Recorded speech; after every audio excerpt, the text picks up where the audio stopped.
Berikut merupakan senarai Menteri Pendidikan Malaysia yang pertama hingga kini. Nama jawatan menteri tersebut berbeza-beza mengikut selama mana tempoh kepimpinan mereka, tetapi asasnya sama iaitu menggerakkan dan memacu hala tuju pendidikan di Malaysia. Menteri Pendidikan yang pertama ialah Tun Abdul Razak bin Datuk Husin dari tahun 1955 hingga 1957. Beliau juga memperkenalkan Penyata Razak pada tahun 1956. Seterusnya, Tan Sri Muhammad Khair bin Johari. Beliau memegang jawatan Menteri Pendidikan sebanyak 2 kali iaitu pada tahun 1957 hingga 1960 dan seterusnya pada tahun 1965 hingga 1969.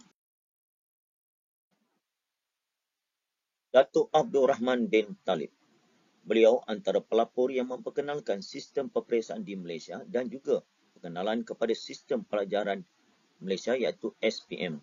Beliau memegang jawatan Menteri Pendidikan dari tahun 1960 hingga 1962 dan sekali lagi pada tahun 1964 hingga 1965.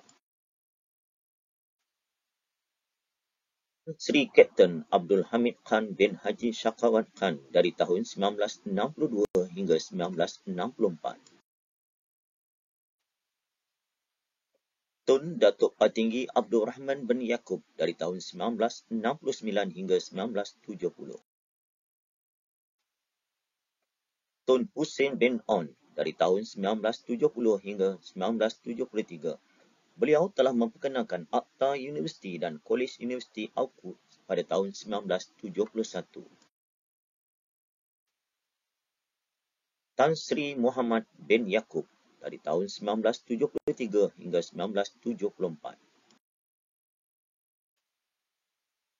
Tun Dr. Mahathir bin Mohamad dari tahun 1974 hingga 1978. Beliau telah memperkenalkan pindaan AUKU 1971 kepada AUKU 1975 dan antaranya tidak membenarkan pelajar melibatkan diri dalam kancah politik. Musa bin Hitam dari tahun 1978 hingga 1981. Tan Sri Amar Sulaiman bin Haji Daud dari tahun 1981 hingga 1984 dan sekali lagi pada tahun 1991 hingga 1995. Beliau antara penggerak bagi permulaan Sijil Tinggi Sekolah Malaysia atau Sijil Tinggi Pelajaran Malaysia STPM pada tahun 1982. Tun Abdullah bin Haji Ahmad Badawi pada tahun 1984 hingga 1986. Datuk Seri Anwar bin Ibrahim dari tahun 1986 hingga 1991.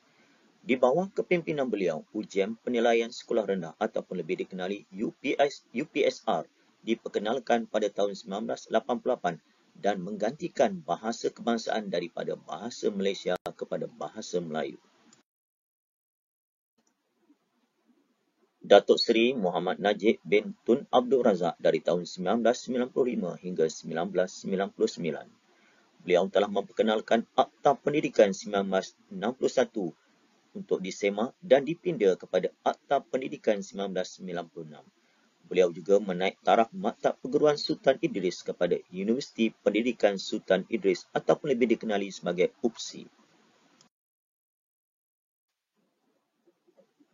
Tan Sri Musa bin Muhammad dari tahun 1999 hingga 2004. Beliau juga telah memperkenalkan PPSMI pada tahun 2003.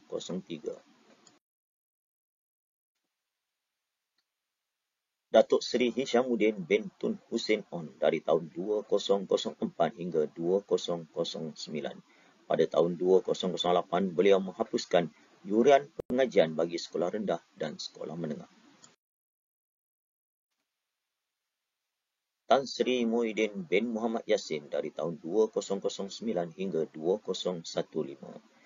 Beliau juga telah menukar peperiksaan menengah rendah ataupun lebih dikenali PMR dan digantikan dengan penilaian tingkatan 3 ataupun PT3. Datuk Seri Mahathir bin Khalid dari tahun 2015 hingga 2018. Dr.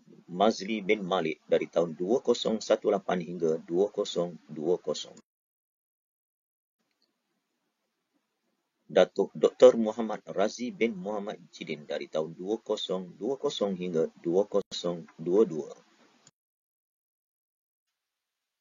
Seterusnya, Yang Berhormat Fadliana binti Siddiq dari tahun 2022 hingga kini, dan beliau merupakan Menteri Pendidikan yang pertama dalam kalangan wanita. Itu saja perkongsian pada hari ini berkaitan dengan Senarai Menteri Pendidikan Malaysia.